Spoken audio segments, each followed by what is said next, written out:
Well, howdy there, y'all. Yamasaki here. Welcome back to the channel. And today, we're looking at an ancient Kyosho RC Nitro 4x4 truck. Now, I just recently got back from vacation, and my dad's brother, my uncle, actually gave this to me before we came back. And I'm going to see if I can get it going again. I looked under it last night, and the engine is frozen. The gears look good in the transmission. The chain looks good. The electronics are going to have to be tore out and replaced, and I'll show you guys that in a little bit.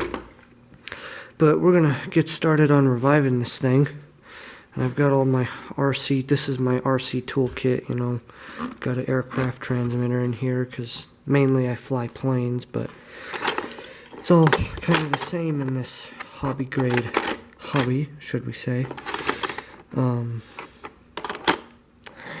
So I'll go ahead and I'll take the, it's real dusty, we got to clean it, but I have soap and water and a rag laying around somewhere.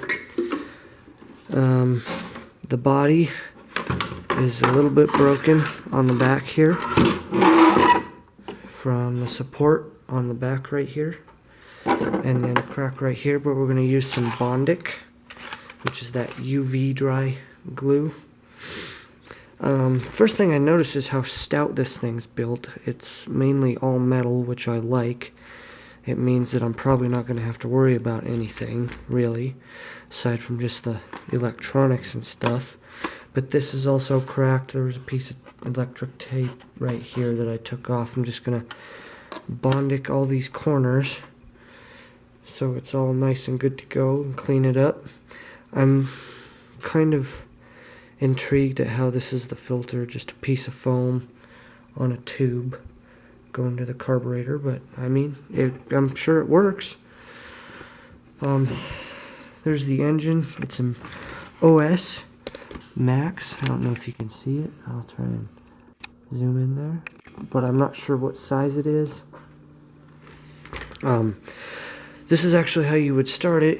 There's a gear down in here, and you have your pull cord, and you put it down there, and it meshes with the gears on the engine's crankshaft there, and you gotta pull it. But as you can see, when I pull it, nothing's happening, so it's locked up tight in there.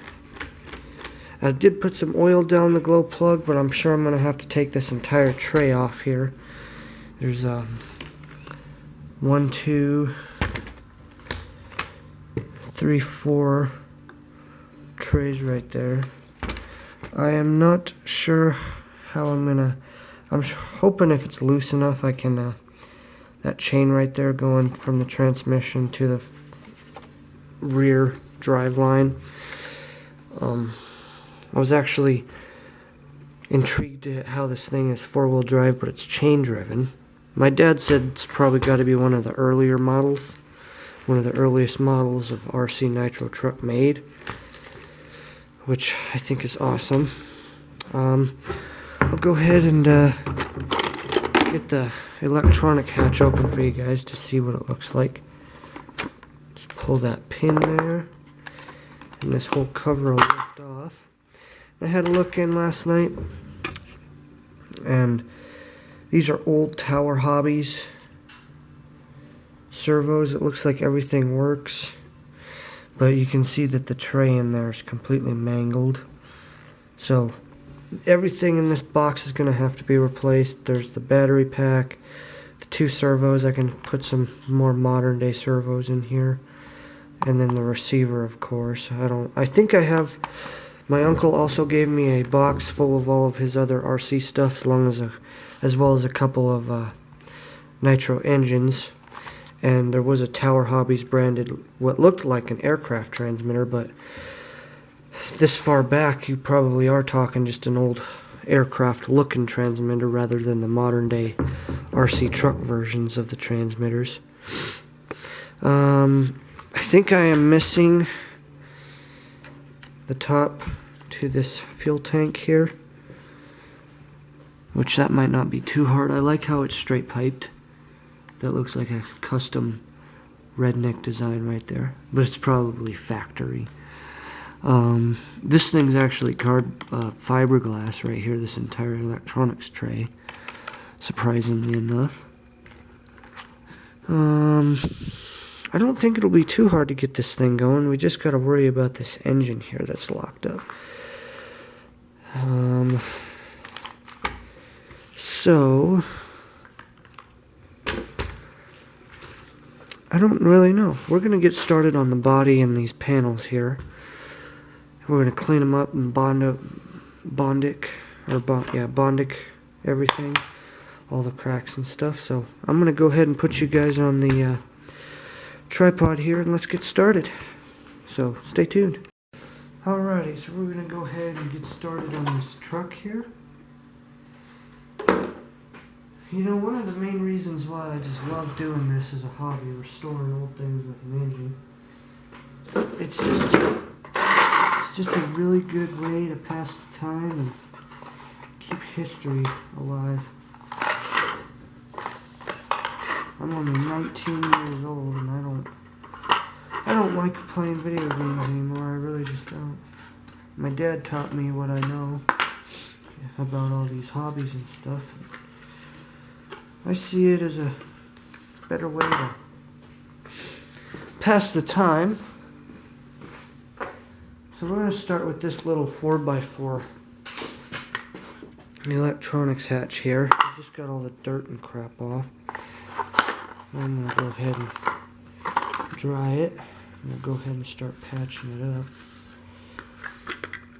You know, this thing looks ancient, and I know it is. I think I saw a YouTube video on it last night. I can't really find much information on this far back on this truck. But I think the guy said that his was an 82. Or, yeah, 1982. So we're going to go ahead, and as you can see right there, there's a crack. So we're just going to go ahead and we're going to take some of this bondic stuff here. We're just going to kind of spread it in there as best we can. And then it won't dry right as you apply it, which is good. So just got to get it where we want it, right there. And then we're just going to UV it, and it should hold up now.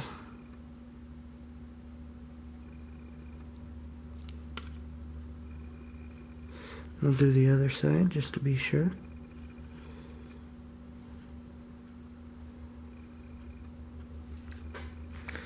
And now we have a nice secure bond with bondic. And we'll just do it to all these other sides here. So I'm going to go ahead and do that and not waste your guys' time so we can get going on this project. So stay tuned. Alright, so I got all these sides done. I hope you can see where I did the bondic. On each of these corners, there is still a chunk missing there, but I'll figure that out somehow, or I might just leave it. I don't know, it's an old truck. I'm gonna clean this up, fix the patches on this body here, and then I think I'm gonna clear coat it, because I do like the color, but the only problem I have with it is there's no detail on the front, as you can see, so I might take a black painter's pen and do a little bit of a sketch. My dad said that he doesn't know what it was modeled after. My first guess would have been an old 1980s Toyota pickup, but I'm not exactly sure. So we'll see once we get this thing all cleaned up here. And as you can see, it is missing and starting to chip paint, but I think it looks good exactly the way it is. And this thing is probably a really powerful truck when it's running. You know, that's why I like old things too, because when people first started designing, like, the very first Nitro RC trucks, they went overboard because they had no idea what they were doing. Same with lawn tractors and everything else. That's why I pay my respects to those machines, because they're just one tough son of a gun.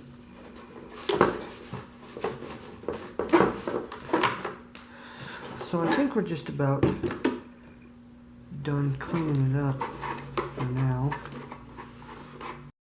Alrighty, so the next thing we gotta do is I'm gonna take this back roll bar off.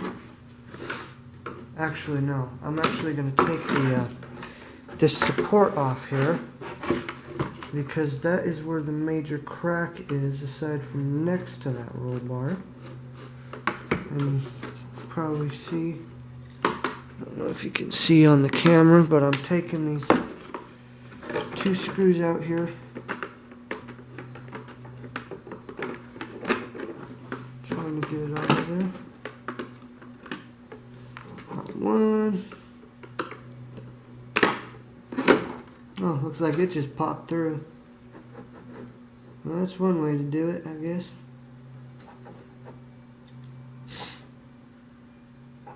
It's just like that. So, now that we have that out of the way,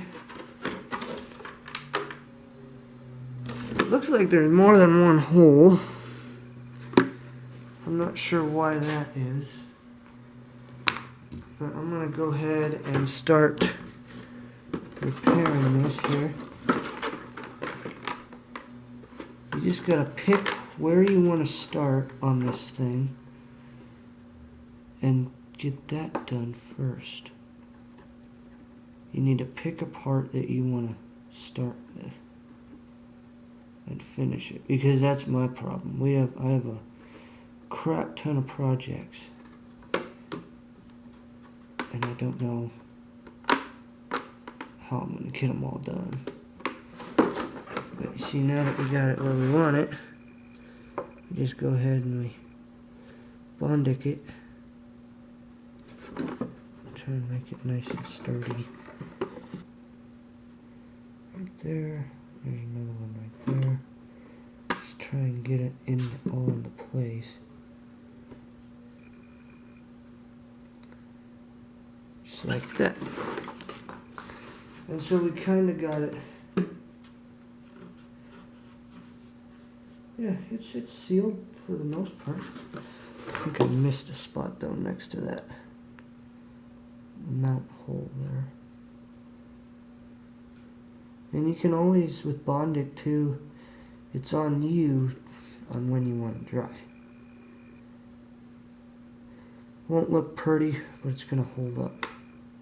At least I'm hoping. I'm just going to keep going over spots that need to kind of blend in. Just like that. So now that is for the most part stable, but I can go in on the bottom here and do the same to give it extra protection, as I'm doing now here.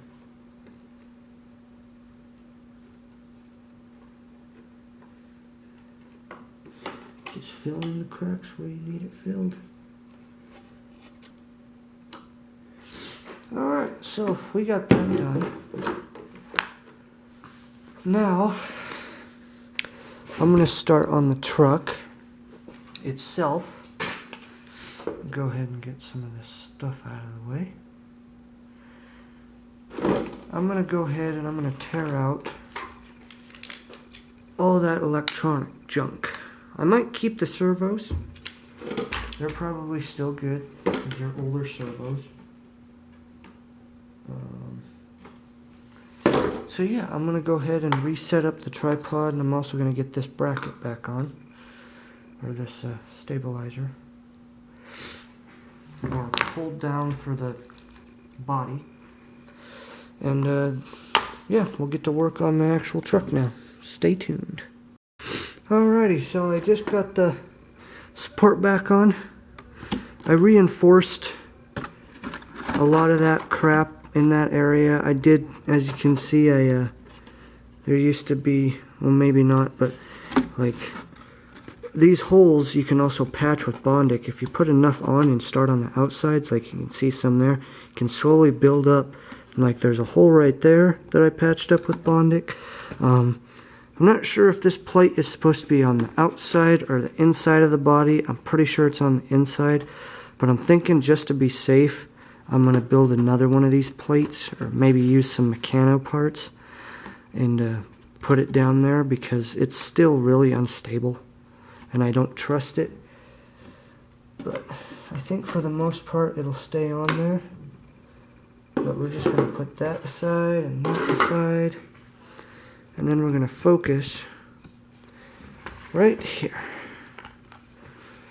So as you can see, I'll zoom in right here. Here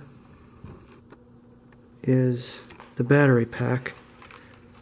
And as you can see, this thing is completely hammered.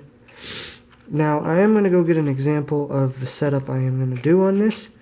But here's some spacers. That looks like napkins wrapped in electrical tape right there. But as you can see, the corrosion from these batteries have completely screwed this battery pack up. And then if I go over a little bit more over here, you can see there is, if I flip it around here for you guys, is a switch right there. So I'm going to take all this stuff out, the receiver and all this other stuff, and then I'm going to need to go and get some servos to put in there, a receiver. I'm probably going to rob the receiver out of my Vatira twin hammers, because there's something going wrong with the drivetrain in there. But you see, there's part of the plastic right there. But yeah, I'm going to go ahead and get the example and show you guys how I'm going to set up the electronics bay in this thing. Alright, so my example here is I bought this. This is a Traxxas T-Max 2.5. And I bought it a year ago. Haven't used it much. It likes to die and stuff, but I have put some upgrades in this. Now I want to show you some upgrades. I had to redo the shifter. The servos that come in this thing just do not do good, except for the throttle servo. Leave the throttle servo until it screws up. But I put a Savox servo in here for my steering, and I think that's what I'm going to do with this guy eventually, but I don't have the current funds to get these expensive servos. And then in here I bought a new switch, because before the setup in here was exactly like this. It had a battery pack like this, but I was having problems with this one because the batteries would keep dying. My steering would go like this, and it would just be in an idle circling around until I would come over, turn it off, and then turn it back on. But you can hear the whine of that Savox in there. So there's an actual hump pack battery in here that I bought for it, as well as a switch that went all the way over to the receiver and back. And that's what I'm going to do here. I'm going to buy an actual battery for it. I'm going to get this out of here, rip all this stuff out, and replace it, because I can't use this old technology. It's just too far old and gone. And put some new stuff in it. But for the most part, all we need to do is get all this junk out of here, get the engine free, check over any of the moving parts and stuff, tighten up everything, and then pretty much this thing will be good to go.